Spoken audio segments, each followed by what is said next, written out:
নির্বাচনের পর জামাত জোট এক অভূতপূর্ব ঘটনা ঘটিয়ে দিল। দর্শক, এটা বিরল দৃশ্য।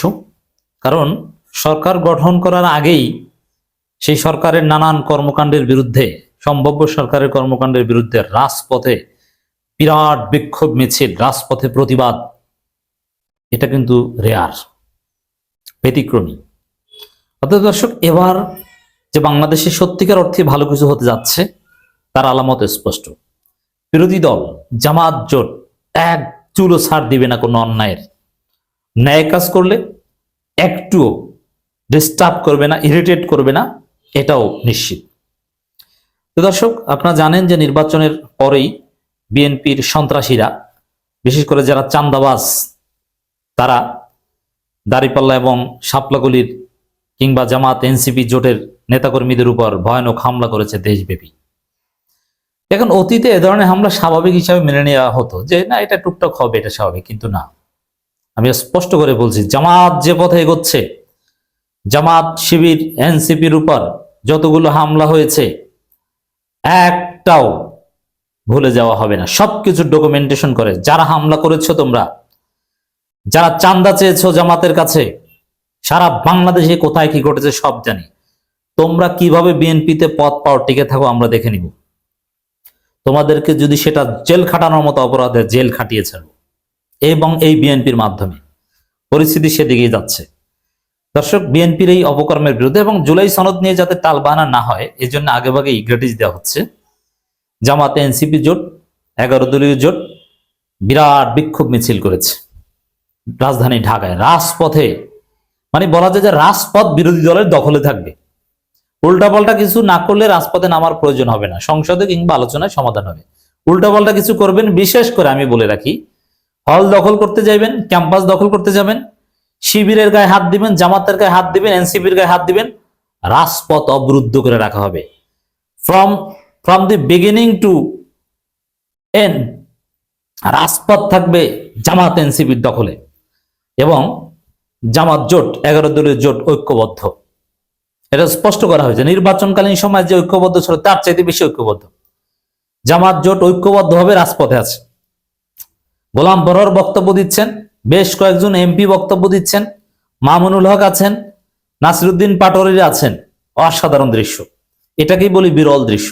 নির্বাচনের পর অনেক কুচ্ছা রটনা করা হয়েছিল, এনসিপি নাকি 2টা মন্ত্রিত্ব নেবে। কই, তারা তো কোনো মন্ত্রিত্ব নিচ্ছে না, তারা তো রাজপথে আছে বিএনপির অপকর্মের বিরুদ্ধে।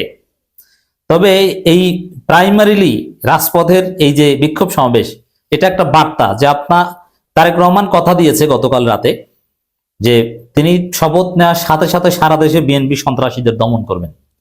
দমন করতে যদি না পারেন, কোনোভাবে যদি প্রশ্রয় দেওয়া হয়, তাহলে বাংলাদেশে যে আগুন জ্বলবে, আপনি যে একদিনও শান্তি মতো দেশ চালাতে পারবে না, তার ইঙ্গিত আজকে রাজপথে জামাত এনসিপি দিয়ে দিয়েছে। অতএব খেলা শুরু হয়ে গেছে। তারেক রহমান, আপনি যেভাবে হোক ইঞ্জিনিয়ারিং করে হোক আর যেভাবে হোক জিতেছেন। ইঞ্জিনিয়ারিং না করলেও আপনি জিততেন, হয়তো বা কম ব্যবধানে জিততেন, এটা সত্য কথা, আমরা হক কথা বলি। যেহেতু আওয়ামী লীগের ভোট পেয়েছেন, আপনি জিতেছেন, ঠিক আছে। এখন দেশ পরিচালনার এটা আপনার অধিকার। আমরা কিছুতেই বলতে পারি না যে আপনি দেশ চালাতে পারবেন না, আপনি মাননীয় প্রধানমন্ত্রী। কিন্তু আপনি আগের মতো হাসিনার মতো সন্ত্রাস করবেন, বিএনপি 2001 সাল থেকে 2006 সালের মতো সন্ত্রাস করবেন, এটা হতে দেওয়া হবে না। ঘাট ধরে লাইনে রাখা হবে। বিরোধী দলের কাজই এটা। দেখেন, বিরোধী দল এই অন্যায়ের বিরুদ্ধে বিরোধী দল, কিন্তু মৌলিকভাবে তো দল এখানে একটা, সংসদ তো একটা, এবং সবাই মাননীয় সংসদ সদস্য। তো দর্শক, নির্বাচন পরবর্তী সারা দেশে সহিংসতার প্রতিবাদে 11 দলীয় জোট বিক্ষোভ মিছিল করেছে। 11 দল যে ঐক্যবদ্ধ আছে এবং থাকবে, তার আলামত এখানে সুস্পষ্টভাবে দেখা গেল। এবং এইভাবে ঐক্যবদ্ধ থাকলে বিএনপি কোনো আকাম করার সাহস পাবে না। তবে যতটুকু আগাম করেছে এটা যে আমরা ভুলে যাব তা না, এগুলোর কড়ায় গন্ডায় হিসাব নেওয়া হবে। বিশেষ করে আমি বাংলাদেশের কয়েকটা অঞ্চলের ডকুমেন্টেশন করছি। আমি স্পষ্টভাবে বলছি, আমার বক্তব্য বিএনপি সন্ত্রাসীরা, তোমরা অনেকে শুনছো। জামাতের কার গায়ে হাত দিছো, কার ফেসবুক স্ট্যাটাসের কারণে কাকে ধরেছো, আমরা সব জানি। তোমার বিএনপি গিরি আমি ছুটাই দেব, তোমাকে জেল খাটাবো। বিএনপির অন্য গ্রুপের মাধ্যমে তুমি মাইর খাবা, তুমি বহিষ্কার হবা, তুমি কোনো পদ পাবা না। অতএব এখন থেকে ভালো হলে যে ভালো তা না, যারা অন্যায় করেছে তার শাস্তি পেতে হবে। তবে এখন থেকে ভালো হয়ে গেলে জেল খাটা থেকে বাঁচা যাবে এই। কিন্তু বিএনপিতে পক্ষ দুই পাবে না, এটা তারেক রহমান কনফার্ম করেছেন। এবং একটা জায়গায়, এটা যে ঘটনা শুরু হয়ে গেছে আমি একটু আলামত দেখাই। একটা জায়গায় জামাতের অফিসে হামলা করেছে বিএনপির পান্ডারা, সন্ত্রাসীরা, চান্দাবাজরা জামাতের অফিসে হামলা করেছে। সাথে সাথে বিএনপির হাইকমান্ড ওই কমিটি বিলুপ্ত করে দিয়েছে এবং বেশ কয়েক জায়গায় পুলিশে ধরেছে। এখন যেসব জায়গায় বিএনপি সন্ত্রাসীদেরকে পুলিশে দিতে পারছেন না, ওটা জামাতের ব্যর্থতা। জামাতের নেতৃবৃন্দ যদি বিএনপির থানা কমিটি বা বিএনপির মধ্যে যারা ভদ্র তাদের সাথে যোগাযোগ করতেন, অথবা ওই এলাকার যিনি এমপি হয়েছেন তার সাথে জামাত নেতারা, পরাজিত প্রার্থী অন্যান্যরা, তারা যদি যোগাযোগ করতেন, যে বলতেন আমার অমুক জায়গায় হামলা করা হয়েছে, আপনারা কেন ব্যবস্থা নেন না, ব্যবস্থা নেন, নইলে কিন্তু এটা নিয়ে আমরা হাউকাউ লাগিয়ে দেব, তাহলে বিএনপির ওই এমপি ওই সন্ত্রাসীদেরকে পুলিশে দিত। এটা গুরুত্বপূর্ণ। কিন্তু জামাতের দুর্বলতার কারণে অনেক বিএনপি সন্ত্রাসীকে জেল কাটানো এখনো সম্ভব হয়নি। কিন্তু জামাত লোকাল পর্যায়ে অনেক জায়গায় দুর্বল।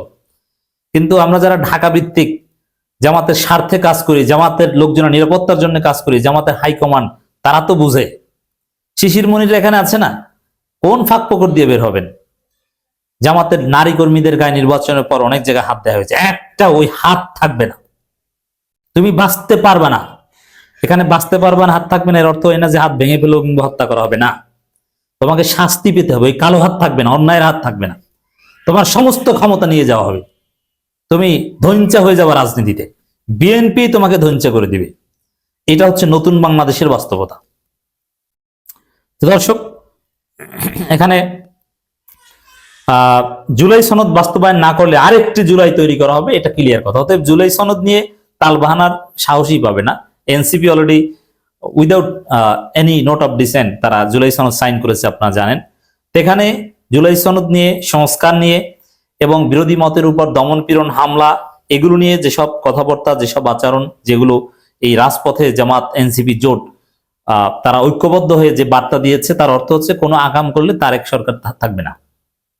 অতএব আগামীর দিন ভালো দিন, ঐক্যবদ্ধ বাংলাদেশের দিন।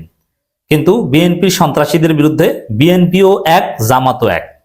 সন্ত্রাসীদের কোনো ছাড় নেই, চান্দাবাজদের কোনো ছাড় নেই।